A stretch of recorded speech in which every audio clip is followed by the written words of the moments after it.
ಸಚೇತನ ಕಾರ್ಯಕ್ರಮ. ಔಷಧಿ ಸಸ್ಯಗಳ ಪರಿಚಯ.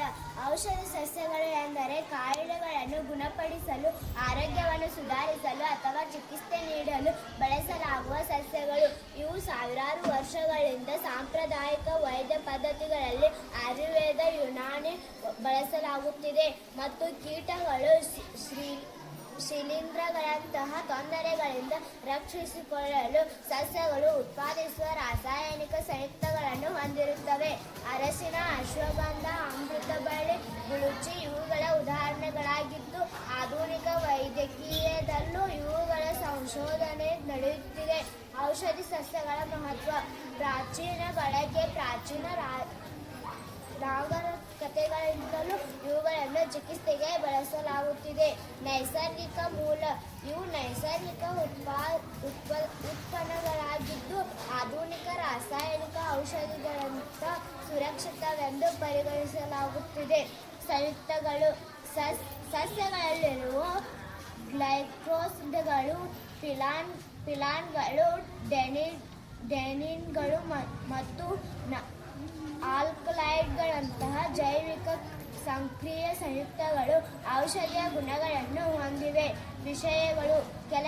ಕೆಲವು ಔಷಧಿಯಾಗಿ ಮಾತ್ರವಲ್ಲದೆ ಸೌಂದರ್ಯವರ್ಧಕ, ಆಹಾರ, ಚಹಾ ಮತ್ತು ಕೀಟನಾಶಕಗಳಂತಹ ಕ್ಷೇತ್ರಗಳಲ್ಲೂ ಇವುಗಳನ್ನು ಬಳಸುತ್ತಾರೆ. ಸವಾಲುಗಳು. ಸುರಕ್ಷತೆ. ಎಲ್ಲ ಸಸ್ಯಗಳು ಸುರಕ್ಷಿತವಾಗಿರುವುದಲ್ಲಿ ಮತ್ತು ತಪ್ಪಾದ ಬಳಕೆಯಿಂದ ಹಾನಿಯಾಗಬಹುದು. ಸಂಶೋಧನೆ. ಇದು ಶಂಖಪುಷ್ಪ ಮೆದುಳಿನ ಆರೋಗ್ಯ, ಬುದ್ಧಿಶಕ್ತಿ, ಜ್ಞಾನಕ ಶಕ್ತಿ, ಏಕಾಗ್ರತೆಯನ್ನು ಹೆಚ್ಚಿಸುತ್ತದೆ. ಇದರ ಹೆಸರು ನಿತ್ಯ ಪುಷ್ಪ. ಇದು ರಕ್ತದ ಸಕ್ಕರೆಯನ್ನು ನಿಯಂತ್ರಿಸಲು ಸಹಾಯ ಮಾಡುತ್ತದೆ. ಇದರ ಹೆಸರು ಶುಂಠಿ. ಇದರ ಉಪಯೋಗವೇನೆಂದರೆ ವಾಕರಿಕೆ ಮತ್ತು ವಾಂತಿ ಕಡಿಮೆ ಮಾಡಲು ಸಹಾಯ ಮಾಡುತ್ತದೆ. ಇದರ ಹೆಸರು ಚಂಡೆ ಹೂ. ರಕ್ತ ಶುದ್ಧಿ ಮಾಡುತ್ತದೆ. ಇದರ ಹೆಸರು ಬೇವು. ಇದರಿಂದ ಸಾಕಷ್ಟು ಔಷಧಿಗಳನ್ನು ತಯಾರಿಸುತ್ತಾರೆ. ಅದರಲ್ಲಿ ನಾನೊಂದು ಹೇಳುತ್ತೇನೆ, ದಂತ ಆರೈಕೆ. ಇದು ಅಮೃತಬಳ್ಳಿ. ಜ್ವರ ಮತ್ತು ಶೀತ, ಕೆಮ್ಮು, ಉಸಿರಾಟದ ಸಮಸ್ಯೆ, ಅಸ್ತಮ ಮತ್ತು ಜ್ವರ ನಿವಾರಣೆಗಾಗಿ ಅತ್ಯುತ್ತಮ. ಇದು ಅಜವಾನ. ಇದು ಹಸಿವನ್ನು ಹೆಚ್ಚಿಸುತ್ತದೆ. ಇದು ನುಗ್ಗೆಕಾಯಿ ಸೊಪ್ಪು.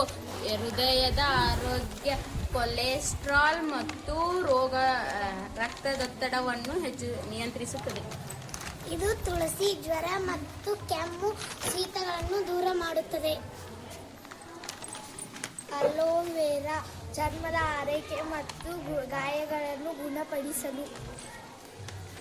ಇದು ಬೇವು. ಇದರಿಂದ ಸಾಕಷ್ಟು ಔಷಧಿಗಳನ್ನು ಮಾಡುತ್ತಾರೆ. ಅದರಲ್ಲಿ ನಾನು ಒಂದು ಹೇಳುತ್ತೇನೆ, ಹಲ್ಲು ನೋವಿಗೆ ಸಹಾಯಕ.